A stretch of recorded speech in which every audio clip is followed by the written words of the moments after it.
New York, September 15th, 1954. Midnight shoot. The director shouts, "Action!" Marilyn steps onto the subway grate. The wind machine starts. The white dress flies up. 2,000 men scream, "Higher! Higher!" But in the corner of the crowd, there is one man, silent, motionless, just watching. Joe DiMaggio, the most famous baseball player in the world, Marilyn's husband. Director Billy Wilder will later say, "There was a look of death on his face." DiMaggio turns, walks away. Nobody hears it, but he says 3 words. "I've had it." 3 a.m., St. Regis Hotel. Marilyn returns to the room. DiMaggio is waiting. The fight begins. Neighbors hear the screaming. Mourning. The makeup artist sees Marilyn, bruises, on her arms, on her back. "Let's cover them," Marilyn says quietly. 3 weeks later, divorce papers are filed. 9-month marriage over. That's what really happened that night. This is the story of how the most iconic scene in Hollywood history destroyed a marriage. How a white dress and a subway grate became the end of love. How the world saw Marilyn Monroe at her most famous moment, but missed the man in the corner whose heart was breaking. 8 months earlier, January 14th, 1954, San Francisco City Hall. Joe DiMaggio and Marilyn Monroe get married. The crowd outside is massive. Reporters, photographers, fans pushing against barriers.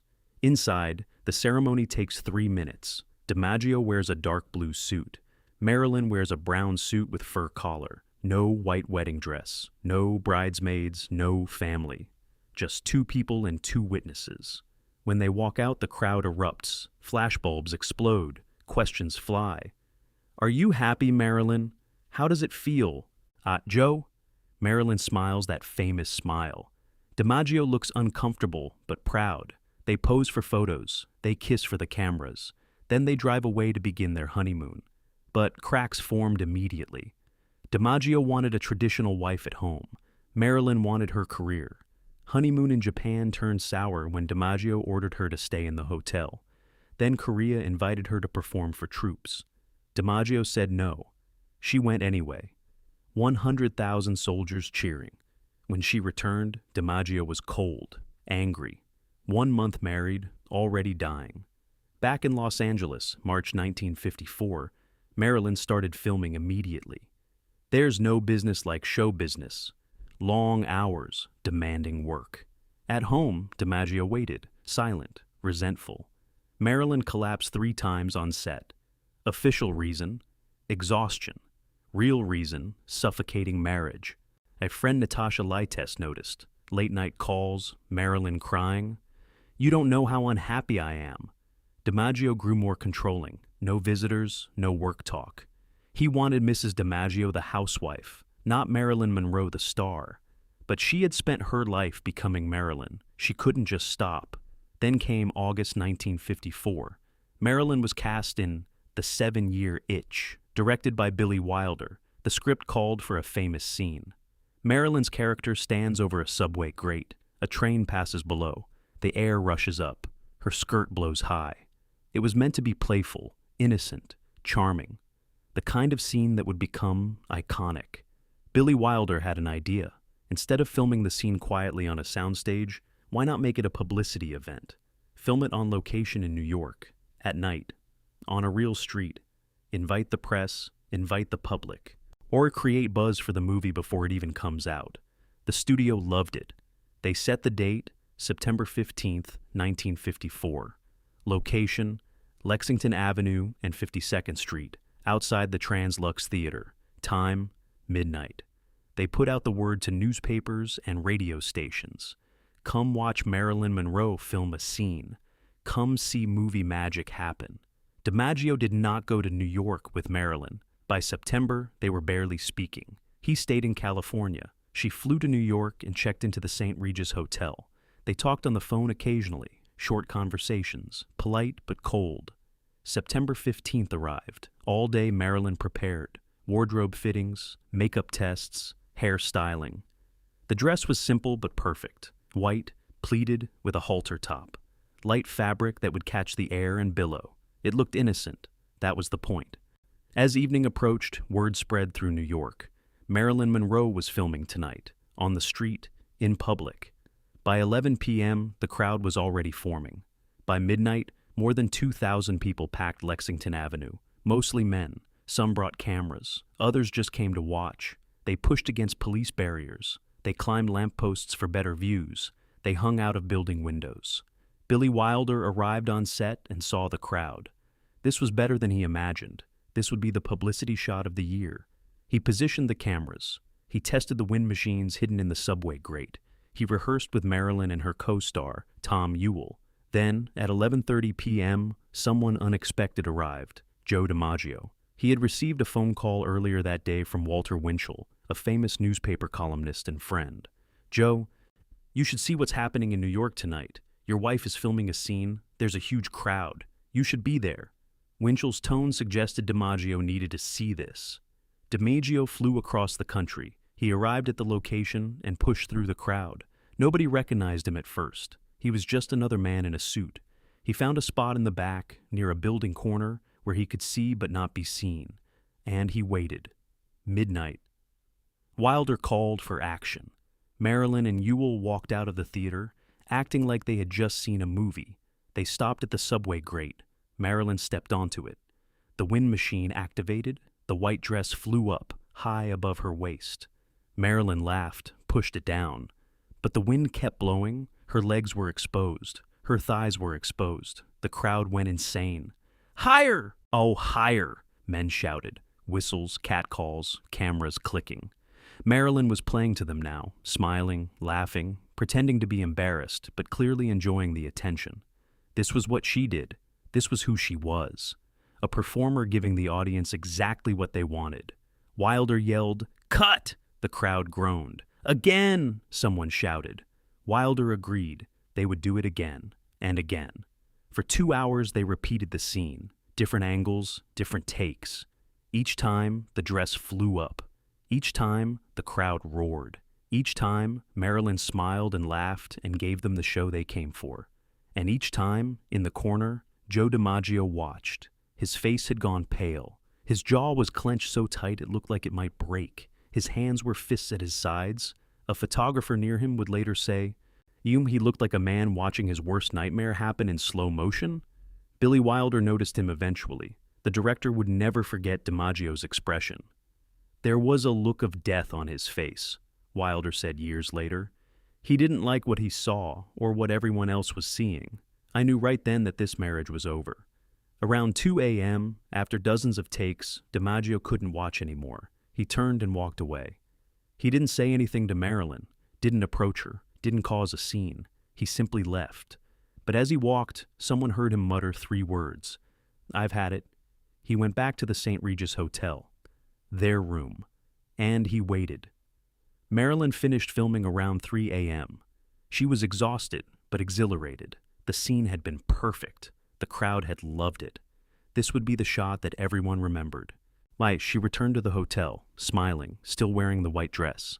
She opened the door to their room. DiMaggio was sitting in a chair in the dark, waiting. What happened next, nobody knows for certain. The room was on a high floor, but neighbors in adjacent rooms would later report that they heard shouting. Loud, angry, sustained shouting. Marilyn's voice. DiMaggio's voice. It went on for over an hour. One neighbor, who asked not to be named, told a reporter, "I heard furniture moving. Something broke. Glass, maybe." The woman was crying. The man was yelling. I almost called the front desk, but then it got quiet. When morning came, Gladys Whitten, Marilyn's hairdresser on the film, arrived to prepare her for the next day's shooting. She knocked on the door. Marilyn answered. She was wearing a robe. Her eyes were red from crying. And when she turned around, Gladys saw something that made her stop breathing. There were bruises, Gladys would later testify, on her shoulders, on her upper arms. Dark bruises. I asked her what happened. She didn't answer at first. She just looked at me. Then she said, "We need to cover these. Can you cover these?" Gladys used makeup, heavy foundation, powder. It took 30 minutes to hide the marks well enough that they wouldn't show on camera. The entire time, Marilyn was silent. She stared at herself in the mirror, not saying anything, not explaining anything, just sitting there while the evidence was erased. DiMaggio left New York that day. He flew back to California without saying goodbye. Marilyn stayed to finish the film. They did not speak on the phone. They did not write letters. The silence between them was absolute. When Marilyn returned to Los Angeles 2 weeks later, DiMaggio was not at the airport. She took a cab to their house on North Palm Drive. He was there, but he had moved his belongings to the den downstairs. They lived in the same house but in different rooms, like strangers. Friends tried to help. Lefty O'Doul, a mutual friend, tried to mediate. But when he sat down with them, he realized it was hopeless. "They can't even look at each other," he told another friend. "It's over. They both know it." On October 2nd, 1954, Marilyn called her lawyer, Jerry Giesler. "I want a divorce," she said. Her voice was calm, determined. This was not a rash decision. This was a conclusion she had been approaching for weeks. On October 5th, Marilyn signed a legal document. In it, she stated that she had suffered grievous mental suffering and anguish through no fault of her own. She did not mention the bruises. She did not mention the controlling behavior. She only cited mental cruelty as the grounds for divorce. On October 6th, 1954, Marilyn walked onto the front lawn of their house. A crowd of reporters and photographers was waiting. She had called them there. She wore a simple black dress. Her hair was perfect. Her makeup was perfect, but her eyes were sad. "Joe and I are separating," she announced. "I am filing for divorce. That's all I have to say." The reporters shouted questions. "Why, Marilyn? What happened? Do you still love him?" She turned and walked back into the house without answering. The divorce was finalized quickly. 9 months of marriage ended. Then the judge granted Marilyn's request based on mental cruelty. DiMaggio did not contest it. He signed the papers. He moved out of the house. He went back to San Francisco and tried to rebuild his life, but he never stopped loving her, and he never stopped regretting what happened. Years later, when Marilyn's friend Amy Green visited her apartment, she saw something that made her understand how bad that night had been. Marilyn was getting dressed, and she forgot Amy was in the room. When she took off her blouse, Amy saw her back. Even months later, there were faint marks, discoloration, the kind that comes from deep bruising that never quite heals completely. "I couldn't believe what I saw," Amy said later. "Her back was black and blue. I asked her about it. She didn't know what to say. She wasn't a liar, so she just said, yes, and changed the subject." Marilyn would later tell friends that the skirt scene was the last straw. "It exposed my legs and thighs, even my crotch," she said. "Joe couldn't handle it. He couldn't handle me being Marilyn Monroe.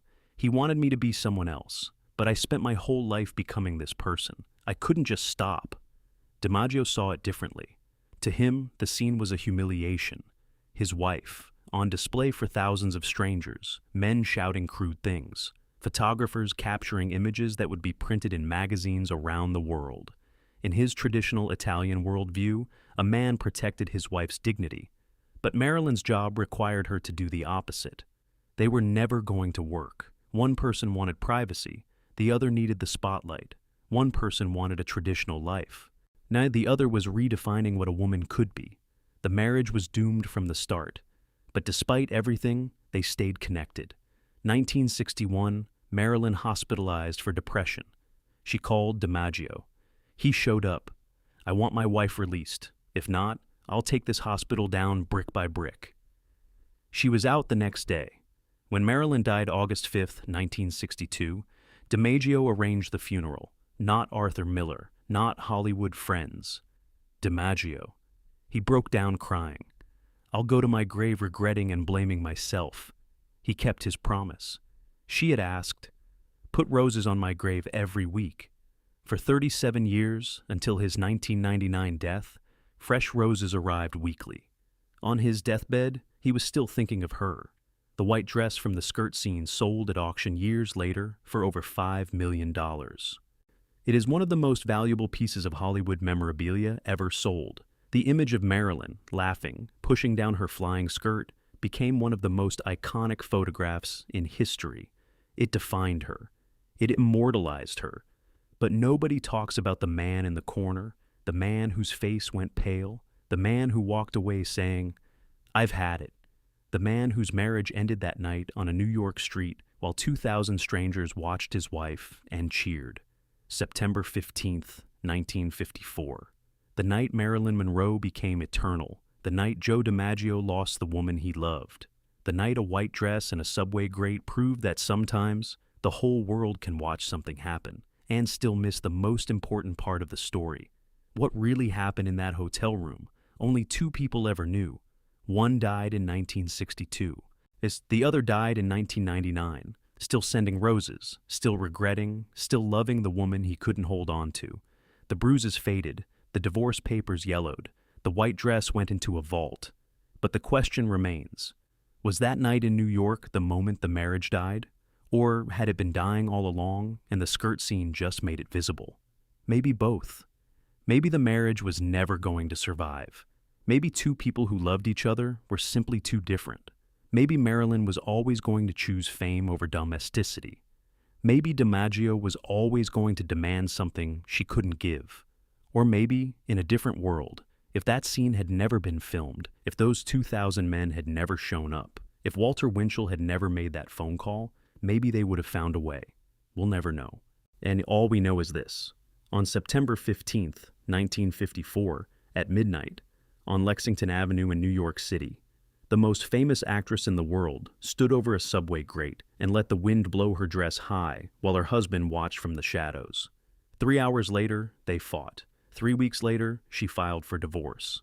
3 decades later, he was still sending flowers to her grave.